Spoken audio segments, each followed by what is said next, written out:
Eh bien, je vous souhaite la bienvenue à toutes et à tous. Donc, nous allons partager 1 heure ensemble autour de pratiquer facilement l'auto-hypnose tous les jours. Voilà, je vais commencer déjà par me présenter pour ceux qui ne me connaissent pas. Il y a encore des personnes qui nous rejoignent. S'il y a encore des places à côté de vous, vides, voilà. Je vous laisse vous installer. Alors, pour ceux qui ne me connaissent pas, je suis Delphine Jean, je suis hypnothérapeute. Je consulte à Montpellier depuis quelques années maintenant. J'ai également un cabinet sur Nîmes. Et puis, je suis également formatrice en hypnose, en programmation neurolinguistique. Voilà, donc j'ai l'occasion de former de futurs thérapeutes aux approches de thérapie brève. Et puis, je profite aussi de ce moment ensemble pour vous parler de l'association Cœur de Femmes, dont je suis la présidente. Et son but est d'aider les femmes en difficulté sociale et financière à accéder à la thérapie. Donc, comme certains l'ont peut-être remarqué, vous avez une chaise à l'entrée avec quelques publicités.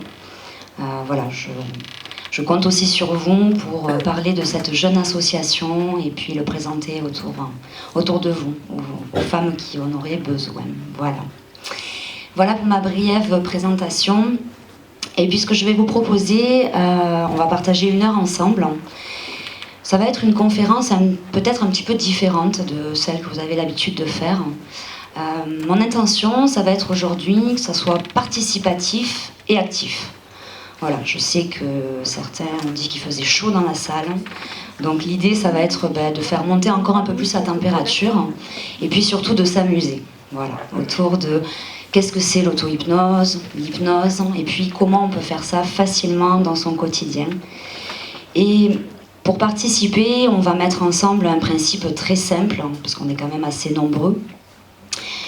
Ça va être, voilà, je vais avoir quelques questions à vous poser, et l'idée c'est que si vous êtes concerné, en tout cas par la réponse, c'est très simple, sans gêner votre voisin ou votre voisine, ça va être de juste lever la main pour que voilà, je puisse voir un petit peu tout le monde. Ça vous va ? La première question que j'ai pour vous, sans, pour certains peut-être d'entre vous, savoir ce qu'est vraiment l'auto-hypnose, on va prendre un temps pour cela. Combien d'entre vous, dans cette salle, ont déjà pratiqué de l'auto-hypnose ? Voilà, soyez pas timide, hein, j'ai le micro.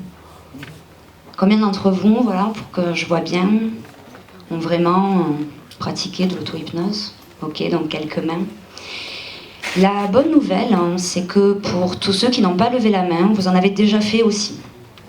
En fait, dans cette salle, on a tous déjà pratiqué de l'auto-hypnose. Alors vous allez me dire, mais comment on a fait ça ? À quel moment ? Pour quelles intentions ? Madame, vous disiez ? En conduisant ? Très bon exemple. On va continuer avec un petit peu, voilà, lever les mains, participer. Combien d'entre vous ont déjà rêvé les yeux ouverts ?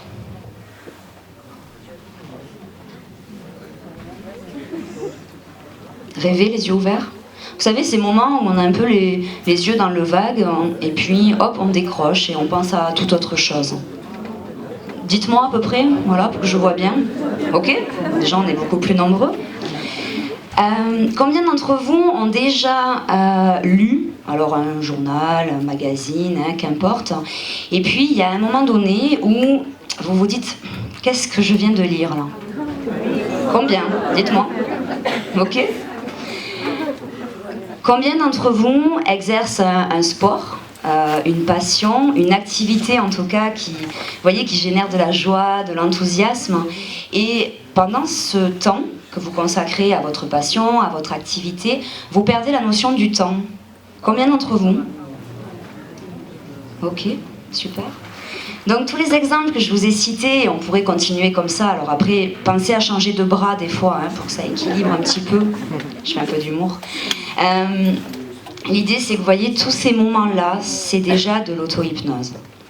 Alors, si vous êtes d'accord, pendant 1 heure, je vais vous proposer de définir en tout cas ce que c'est, quelles sont les expériences qu'on fait tous, puisque vous avez remarqué, il y a beaucoup plus de mains qui se sont levées que ma première question qui était combien d'entre vous ont déjà vraiment pratiqué de l'auto-hypnose ?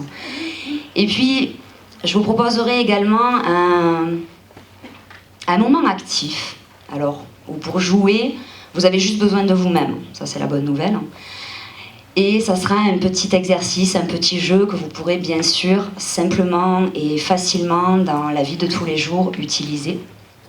Et puis on verra également sur une journée type, du matin jusqu'au soir, eh bien comment on peut mettre en route voilà, ces outils, cette manière particulière de dialoguer avec soi. Ça vous intéresse?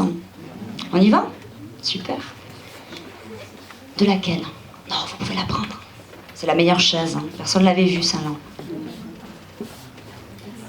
Je vous en prie.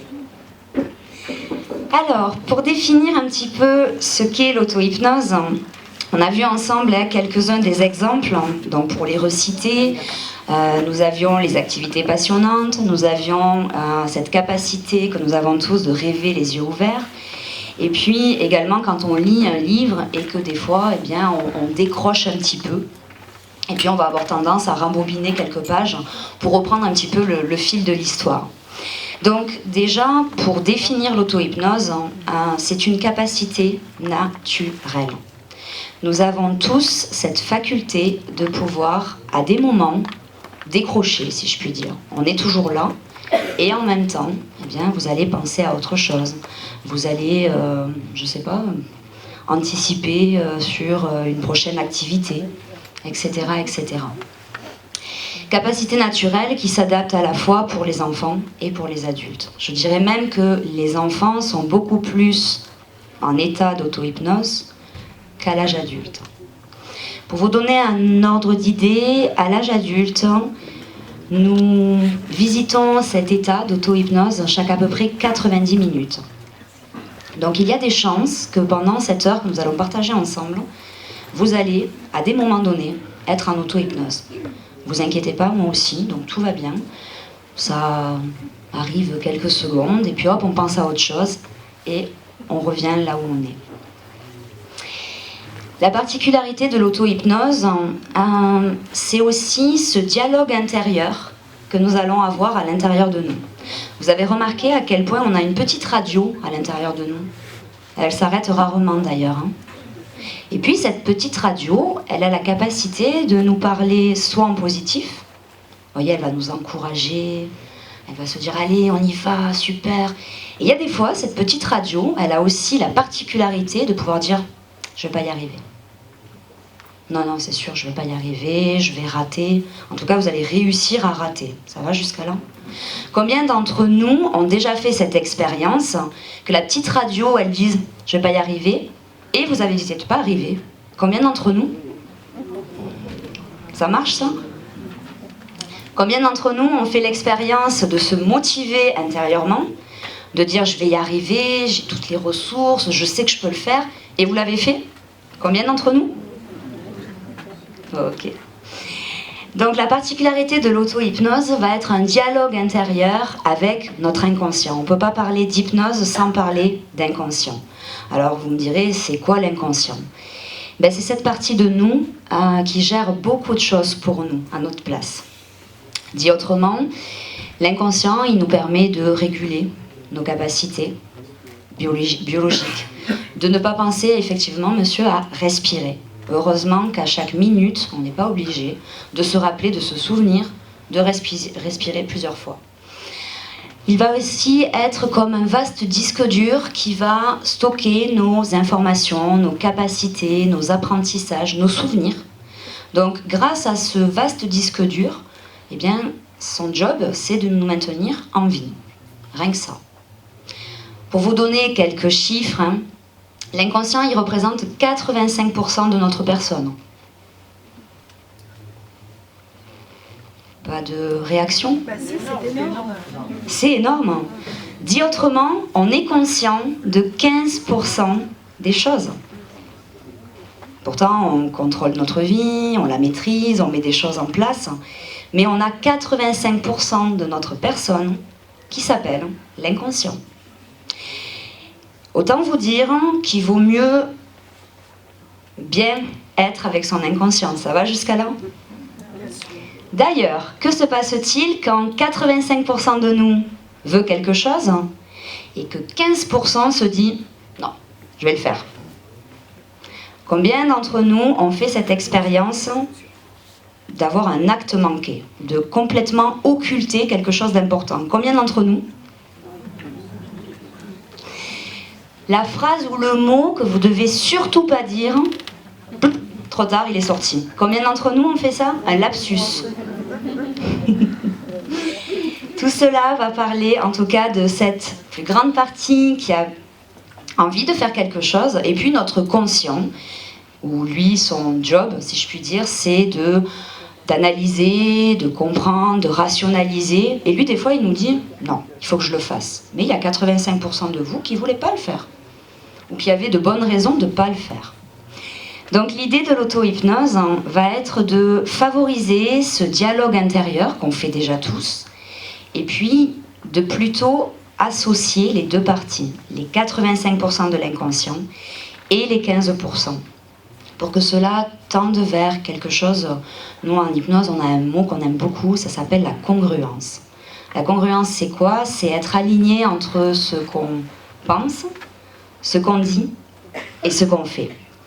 On va faire une petite expérience. Si je vous dis « Il est excellent ce gâteau au chocolat », qu'est-ce que vous croyez? Ce que je dis ou ce que je fais? Il est vraiment excellent, hein? Ok. Donc l'idée, c'est que l'auto-hypnose, on est là. Si je reprends mes exemples de tout à l'heure, quand vous lisez un livre, bien sûr qu'il y a une partie de vous qui s'évade dans l'histoire, qui va peut-être imaginer le personnage ou les personnages, mais il y a quand même une partie de vous qui est là, conscient, peut-être assis, allongé, en train de lire. Donc c'est un état conscient, vous êtes là. Quand on conduit, c'est aussi un état d'hypnose assez fréquent, on gare la voiture, et surtout les trajets qu'on connaît bien, on ne s'est pas vu conduire. Combien d'entre vous ont fait cette expérience?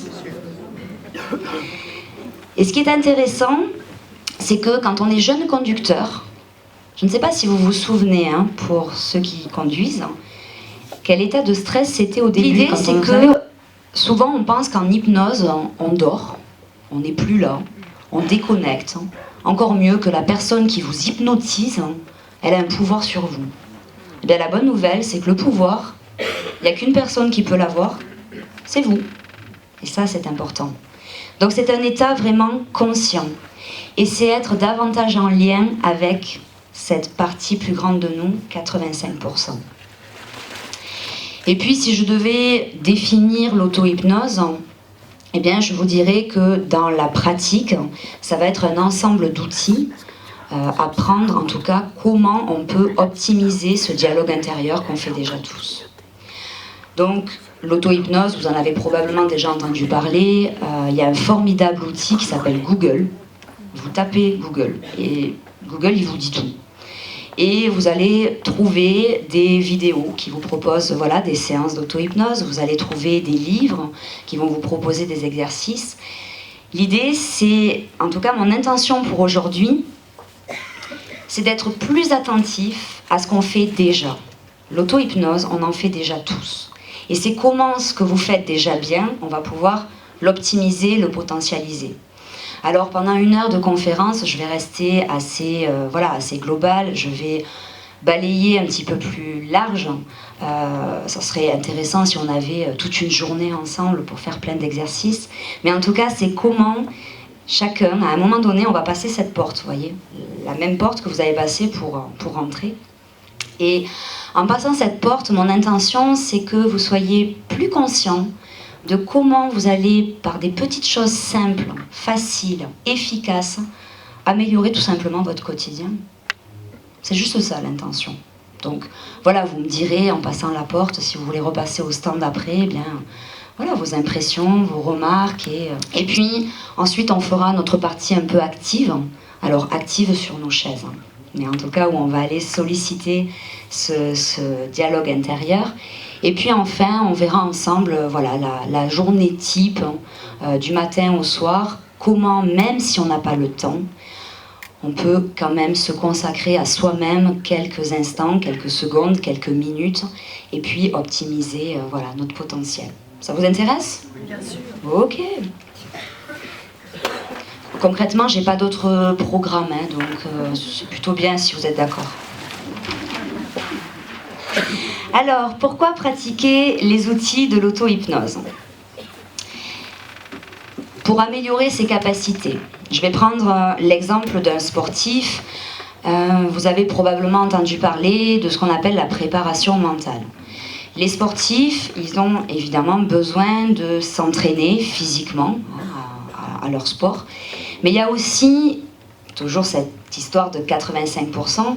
Il faut que dans leur tête, ils soient prêts à la compétition, ils soient prêts peut-être selon les activités à dépasser la douleur. Et puis, quand on fait une compétition sportive, est-ce qu'on pense à l'échec ou à la réussite? Qu'est-ce qui va être le plus aidant pour arriver à la coupe ou à la médaille? Ça va être la réussite. Donc les sportifs vont aussi se conditionner, se préparer, se programmer pour réussir. Alors bien sûr, il y en a souvent qu'un qui a une coupe ou une médaille ou une équipe. Mais en tout cas, la préparation va être importante pour que la personne puisse améliorer ses capacités, se dépasser. C'est un peu ça l'idée. Une autre raison, en tout cas, de pratiquer les outils de l'auto-hypnose, eh bien, ça va être d'atteindre des objectifs. C'est quoi un objectif? Ça dépend. Allez, je vais surfer un peu sur le mois de décembre. Là, il y a bientôt les fêtes. Eh bien, les objectifs, souvent en début d'année, vont être les bonnes résolutions. Vous connaissez ça, les bonnes résolutions? Combien d'entre vous, en janvier, parce que c'est très... Comment dire? Il n'y a qu'en janvier qu'on prend des bonnes résolutions. Hein? Combien d'entre nous prennent des bonnes résolutions en janvier? Ça vous arrive, ça? Donc, qu'importe les bonnes résolutions que vous prenez, c'est comment vous allez aussi vous-même, eh bien, voilà, anticiper peut-être les démarches que vous allez devoir faire, les actions à mener, quels vont être peut-être les comportements que vous allez changer, les situations, les expériences. En tout cas, c'est vous préparer mentalement à atteindre vos objectifs. Une autre raison de pratiquer l'auto-hypnose, c'est pour dépasser nos blocages. Je vais prendre un exemple un petit peu actuel. Ça peut être aussi pour améliorer comment on communique devant une équipe, une réunion. Vous savez, la fameuse réunion du lundi matin. Il y a des boîtes qui font des réunions tous les lundis matins. C'est comment vous allez améliorer peut-être quelque chose qui peut être difficile pour vous, comme parler en public, voilà, je sais pas, j'ai pas d'autres exemples là qui viennent. Mais en tout cas, c'est dépasser vos blocages. Ben, vous voyez, il y en a un très actuel, là, c'est le stress. Là. Voilà, il y a une grande salle, il y a beaucoup de monde, et moi je vous avouerai que c'est pas là où je suis le plus à l'aise. Donc voilà, c'est aussi comment on mobilise de l'auto-hypnose en temps réel. C'est un peu ça l'idée. Une autre manière d'utiliser l'auto-hypnose, c'est pour gérer les douleurs. Quand parfois il peut y avoir un mot de tête qui vient, vous vous êtes cogné, vous vous êtes fait mal, c'est comment vous allez pouvoir réduire la sensation de douleur. Ça ne va pas dispenser d'une consultation médicale s'il y a besoin.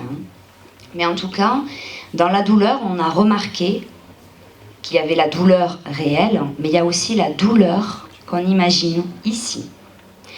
Plus on va se dire ça fait mal, et plus ça fait mal. Vous avez remarqué ça ?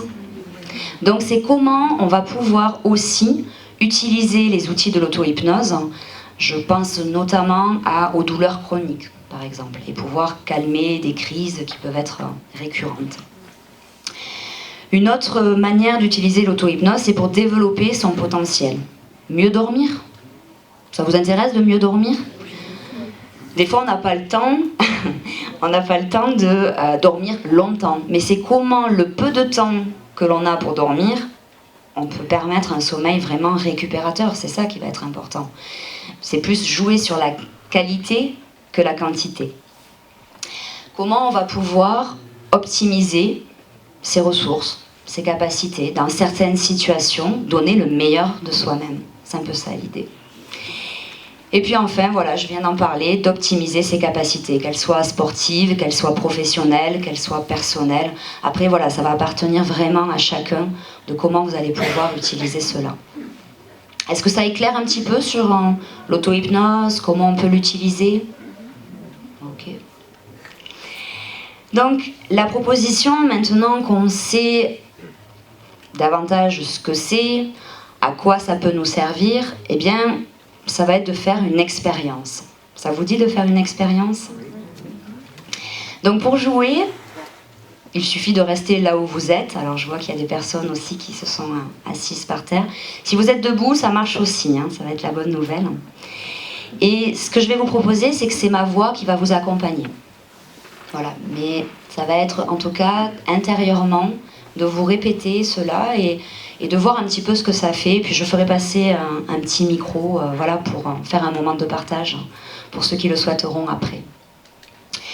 Donc, la première des choses, je vais vous proposer voilà, de vous asseoir confortablement. Si vous prenez des notes, bah, peut-être de poser tout ce qui est stylo, cahier, que vous soyez le plus détendu possible.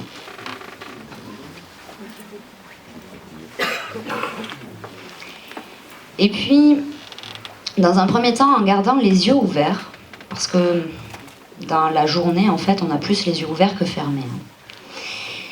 En gardant les yeux ouverts, je propose à chacun d'entre vous de davantage écouter à l'intérieur du corps. Peut-être la manière dont vous avez choisi d'être assis ou debout. Voilà, de bien sentir vos pieds, vos jambes. Voilà, prenez le temps de faire ça, à votre rythme. Puis comme ça, de visiter un petit peu chaque partie. Et puis si vous avez envie de fermer les yeux, bah, sentez-vous libre de faire ça aussi. Et c'est comme un moment pour faire un scan du corps. Voilà, intérieurement, prenez le temps de sentir votre respiration, les bruits dans la pièce, le son de ma voix, bien sûr. Puis voilà, de respirer, de prendre un temps pour vous centrer. Et ma proposition, ça va être pendant que vous écoutez là ce qui se passe à l'intérieur de vous, et que seul vous pouvez d'ailleurs écouter, sentir, je vais vous inviter à choisir la partie de votre corps aux sensations les plus agréables. C'est peut-être une petite partie, c'est peut-être une grande partie, c'est peut-être plus du côté gauche, du côté droit, je ne sais pas. Prenez ce temps à l'intérieur de vous, chacun pour vous, à votre rythme, de sentir voilà, la partie la plus confortable. Les sensations les plus agréables, les plus douces, voilà, celles en tout cas qui attirent votre attention. Et puis quand vous avez trouvé cette partie de vous, alors des fois il arrive qu'il y ait plusieurs parties, choisissez la meilleure pour vous. À chaque respiration, ma proposition suivante, c'est d'amplifier. D'amplifier ces sensations agréables et confortables. Voilà, prenez le temps de chaque respiration à votre rythme, sans rien changer à ce que vous avez l'habitude de faire. Juste amplifier comme si tout le corps, il pouvait, voilà, diffuser, étendre ces sensations agréables. Et remarquez juste, laissez une partie de vous remarquer ce qui se passe pour vous.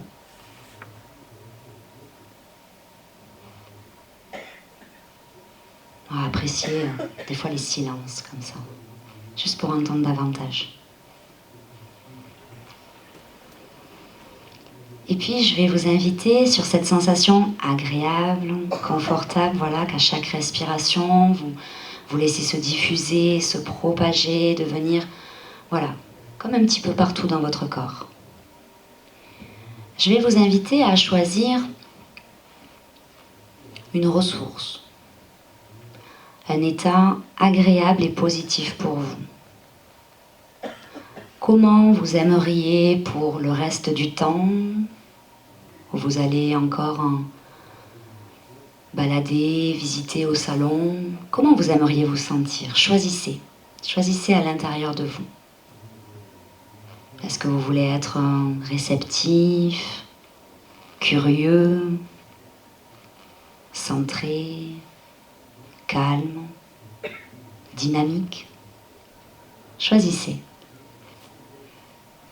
Et toujours avec votre respiration, amplifiez davantage cet état, comme si ce que vous aviez choisi commence à rayonner, à être plus présent.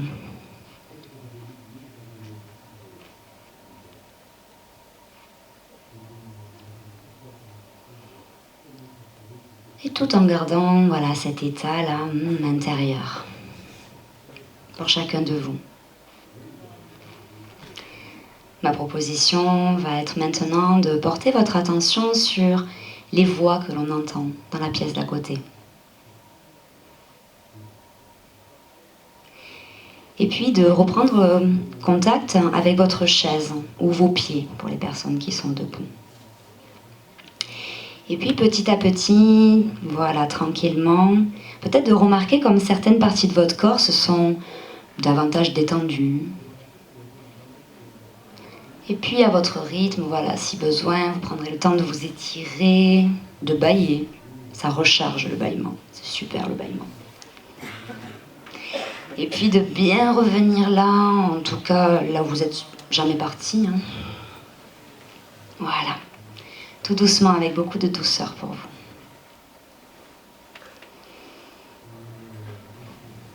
Et puis de prendre de profondes respirations, de bien sentir les pieds.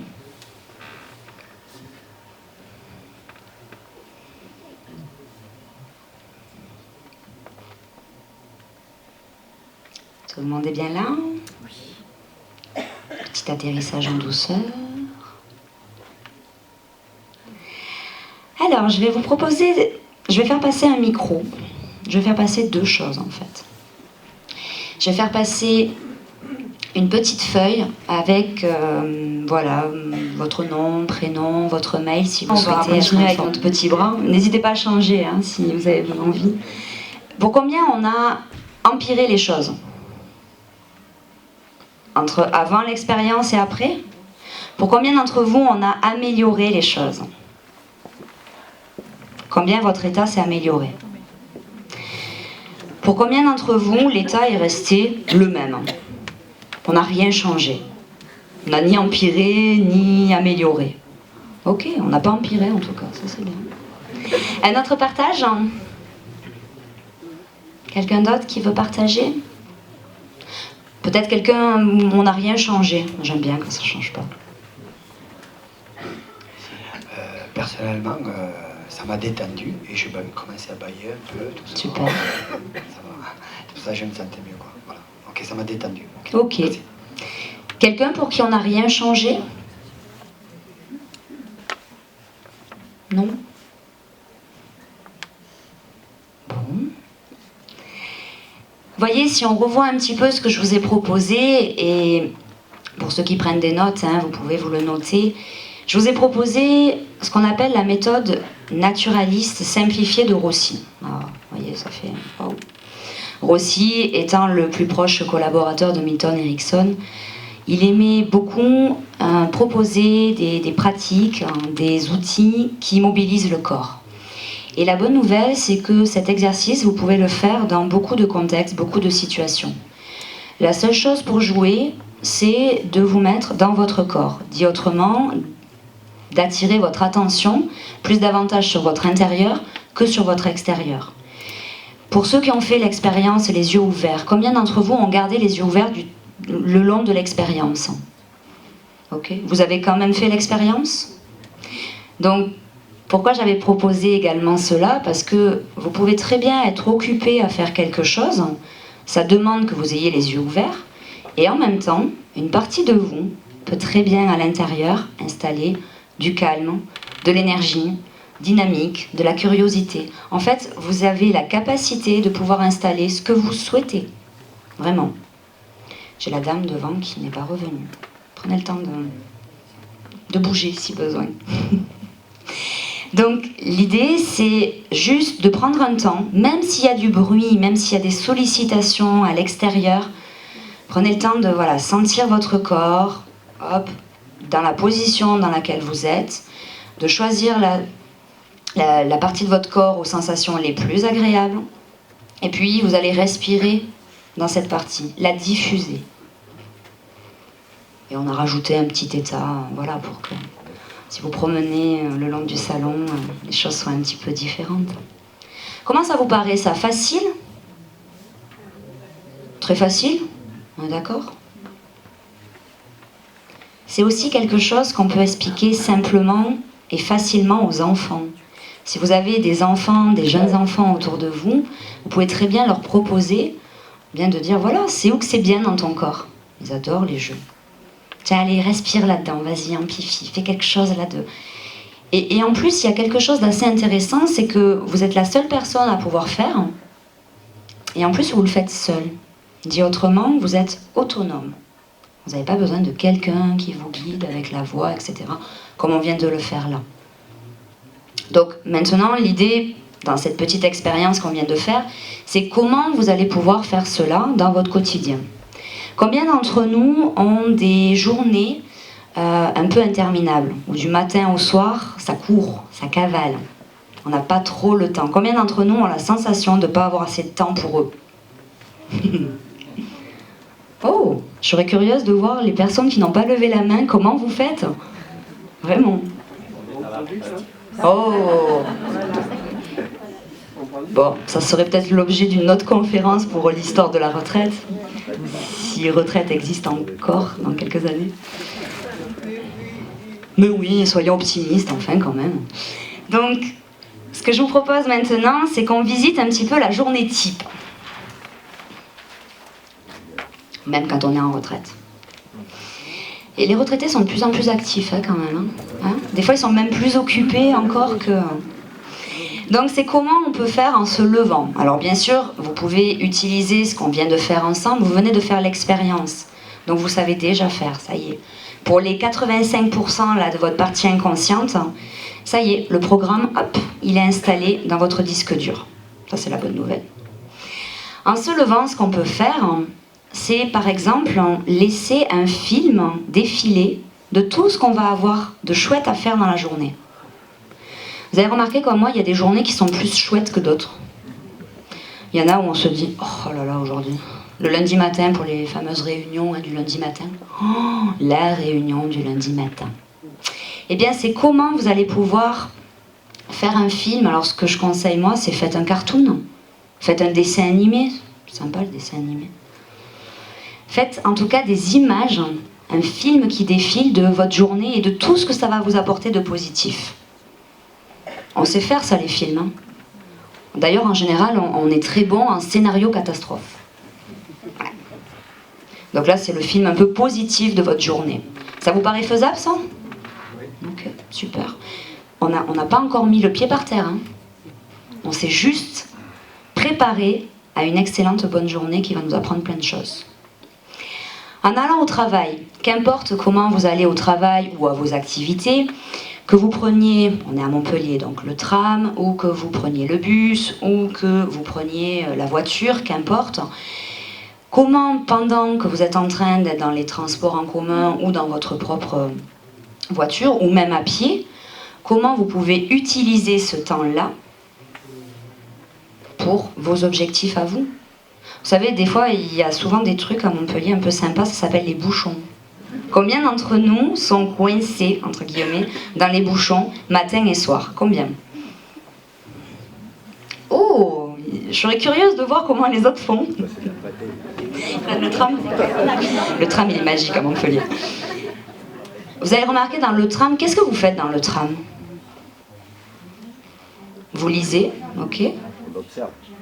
Les portables. Combien d'entre nous dans le tram regardent le portable? Donc c'est comment aussi, vous pouvez prendre un petit temps pour vous, pour faire ce que vous faites déjà, ou optimiser ce temps un petit peu perdu, entre guillemets, l'optimiser pour autre chose qui va être à votre service. Si on regarde après le repas, il y a un phénomène très naturel, le fameux coup de barre. Vous le connaissez celui-là? Vous savez, surtout quand on a eu des repas un peu riches, là, on a encore plus le coup de barre.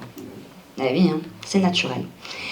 Notre corps, en tout cas, il a besoin de pas mal d'énergie pour digérer et vous avez remarqué qu'on a comme une baisse un petit peu d'énergie, de régime. Donc l'idée, c'est de profiter vraiment de cet état pour pratiquer de l'auto-hypnose. Mettez-vous un réveil, mettez-vous ne serait-ce que 5 minutes, 10 minutes, Il n'y a pas besoin d'une heure devant soi, ça c'est important. Et faites l'exercice qu'on vient de faire, par exemple, ou toute autre chose, mais prenez un temps juste pour vous recentrer, profitez que votre corps il est au repos, pour vraiment vous recharger vous.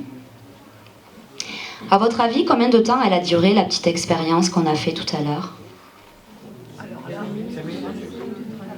4 ou 5 minutes? Qui dit mieux?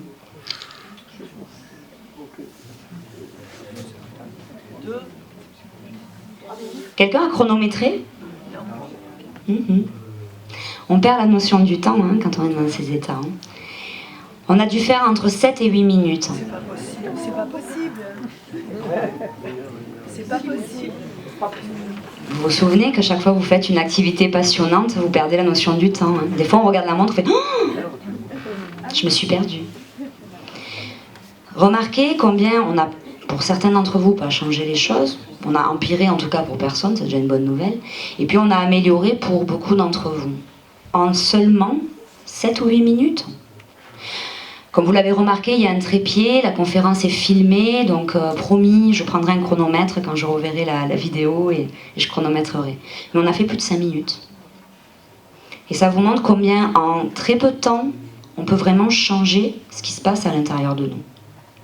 Donc profitez de l'après-repas, là, du petit coup de barre là, pour vraiment vous recentrer. Pendant les pauses, hein, si vous en avez dans la journée, eh bien, prenez le temps voilà, de vous aérer, prendre le temps de respirer. On oublie de respirer. C'est dommage, hein, parce qu'on a tellement de choses à faire en respirant. On peut aussi revisiter dans l'après-midi, dans les transports, combien vous pouvez commencer à faire le bilan de votre journée. Qu'est-ce qui a été positif pour vous? Qu'est-ce que vous pouvez améliorer? Les tâches à la maison. Vous savez, il y a souvent un truc qui se passe, hein, c'est qu'après la première vraie journée, il y en a une deuxième vraie qui recommence. Combien d'entre vous ont 2 journées en une? Avec les enfants, les devoirs, les tâches ménagères. C'est tout. Comment vous faites les autres? J'ai beaucoup de questions à vous poser en fait. Hein. Donc c'est comment, tout en pliant du linge, tout en repassant, tout en faisant la vaisselle, laisser une partie de vous s'évader, rêver. Quand on n'aime pas le ménage, un bon moyen quand on n'aime pas le ménage, mais proposer à une partie de vous d'aller sur une île paradisiaque. Ou à la montagne si vous préférez. Vous allez voir que le ménage il va passer beaucoup plus vite. Hein, et vous allez quand même bien le faire, ça c'est la bonne nouvelle. Il y a aussi une partie où vraiment l'auto-hypnose peut être très aidante, c'est les moments où on va pour s'endormir. Pour les personnes qui ont des problèmes de sommeil, c'est comment vous pouvez vous mettre dans un lieu de sécurité, de calme, tranquille. C'est quoi un lieu calme, sécurisant et tranquille pour vous? Il n'y a que vous qui le savez. Ça peut être un lieu que vous connaissez, ça peut être un lieu que vous allez inventer, mais laissez cette partie de vous, voilà, oubliez les soucis de la journée, les trucs qui... Parce que souvent, quand on ne veut pas dormir, on pense à tout ça. C'est un bon moyen pour ne pas dormir. Et vraiment, activez votre lieu à vous, votre espace, laissez toute votre partie, en fait, d'imaginaire œuvrer, vraiment. Et puis de proposer à cette partie de s'endormir tranquillement jusqu'au lendemain. Et puis enfin, en dormant. Vous savez, il y a une croyance assez répandue, c'est que le sommeil porte conseil, je crois que c'est ça qu'on dit, non? Hein, c'est pas ça qu'on dit? La nuit porte conseil. La nuit? C'est quoi que j'ai dit? Le sommeil? Ouais, j'avais un peu réinventé, effectivement, pour voir si vous suiviez. Donc, l'idée, c'est comment on peut utiliser aussi la nuit pour avoir des conseils. Combien d'entre nous ont fait cette expérience de ne pas avoir une solution et de l'avoir le lendemain en se réveillant? Vous planchez sur un truc, oh, et plus vous réfléchissez, et moins ça vient. Puis vous dites, oh, allez, c'est bon, je suis fatiguée, je vais dormir. On attend le merci des personnes, c'est dommage. Comment nous-mêmes, on peut se faire voilà, des caresses? Comment on peut remercier cette plus grande partie de nous qui travaille H24 hein. Et souvent d'ailleurs, quand on travaille en auto-hypnose ou en hypnose, on a un petit temps où on va prendre un temps pour se remercier. Parce que c'est une manière aussi de se faire du bien. Voilà, tout simplement. Juste un petit merci. Je regarde au niveau du timing. Alors, pour continuer un petit peu dans comment faire cela facilement, efficacement, je vous l'ai dit tout à l'heure, pas besoin d'1 heure devant vous. Combien d'entre vous n'ont pas 1 heure devant eux? Bien souvent. Combien? Ouais. Programmer un réveil, et puis les petits appareils là, électroniques qu'on a tous là maintenant, ils font ça très bien, ils font tout en fait. Programmer 5 minutes, 10 minutes, vous avez une demi-heure devant vous, programmez. Maintenant, il y a quand même quelque chose d'assez extraordinaire. L'inconscient, si vous lui dites « je reviens en pleine forme dans 10 minutes », entre 9 et 11 minutes, vous êtes là. On n'aura pas le temps de faire l'expérience aujourd'hui, mais combien d'entre nous, avec quelque chose d'important dans la journée, avaient mis un réveil et vous êtes là avant? Vous êtes réveillé avant? Combien d'entre nous ont fait cette expérience? L'inconscient vous fait revenir au timing que vous lui demandez. Je ne vais pas vous demander de me croire. L'idée, c'est pratiquez-le, expérimentez-le, et vous allez voir que au fur et à mesure de la pratique, vous allez revenir dans le timing juste. Au début, mettez un réveil, ça permet de sécuriser, et puis on est sûr, en tout cas, si on fait ça, par exemple, pendant une pause, que vous êtes bien là en temps voulu. Pas besoin d'être au calme, pas besoin, voyez, d'avoir des moments où il n'y a personne. Ça arrive, ça, des moments où il n'y a personne. Pas de bruit. Si on réfléchit bien, le vrai silence, il faut un peu voyager pour le trouver. Donc, mon proposition, c'est pratiquer tout ça, au contraire, quand il y a du bruit. Pratiquer de l'auto-hypnose dans un concert. Les fans, vous savez, ceux qu'on trouve devant la scène, là, un peu hystériques, ils sont un peu en auto-hypnose. Ils sont complètement hypnotisés par leur chanteur préféré. Il n'y a qu'à aller voir un concert de Kenji, vous allez voir, c'est formidable. Pratiquez dans votre supermarché. Il y a du bruit dans les grandes surfaces, non? Vous ne trouvez pas? Pratiquez dans le salon dès le moment où vous allez sortir. Prenez le temps d'être centré chez vous, de rêver. C'est ce qu'on fait déjà. Donc, dit autrement, pas besoin d'être seul, pas besoin d'être au calme, pas besoin d'avoir un fauteuil relaxant, massant, de je ne sais quoi. Faites-le partout. C'est ça l'idée, la proposition. On arrive au terme de notre temps. Il nous reste encore un peu de temps. Donc, ce que je vais vous proposer, c'est de refaire passer le micro. Et s'il y a des questions auxquelles j'ai pas répondu, qui sont brûlantes, et voilà, on va prendre le temps de peut-être 2-3 questions avant que je conclue. Et puis après, nous, on va être au stand de toute façon pour répondre à vos questions plus personnelles si besoin. Monsieur? Bonjour, est-ce qu'on peut aborder des problèmes de santé très pointus, très précis, comme traiter une DMLA par exemple, ou une douleur aiguë, ou pendant une opération par exemple? Est-ce qu'on peut faire ça? Quelles sont les limites de l'hypnose et de l'auto-hypnose? Merci pour votre question. Effectivement, on va travailler avec son propre dialogue intérieur. Donc, je dirais qu'on n'est pas toujours les plus objectifs avec nous-mêmes. Il y a certaines demandes, en tout cas, où il vaut mieux être accompagné. Maintenant, voilà, il y avait plusieurs questions dans votre question. Pour, par exemple, se préparer pour une opération, c'est souvent un petit peu stressant. Eh bien ça, vous pouvez vous le préparer vous-même. Vous conditionnez en tout cas à vivre cette opération le mieux possible. Préparez aussi votre corps et vos cellules à vraiment accueillir cela avec douceur et le plus de bienveillance possible.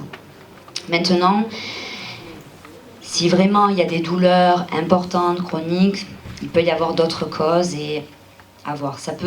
Vous pouvez vous servir de l'auto-hypnose pour vous calmer temporairement. Maintenant, comme je disais tout à l'heure, il y a aussi des douleurs qui ont besoin d'être accompagnées de manière médicale, et voire même avec des professionnels. Ça répond? Voilà.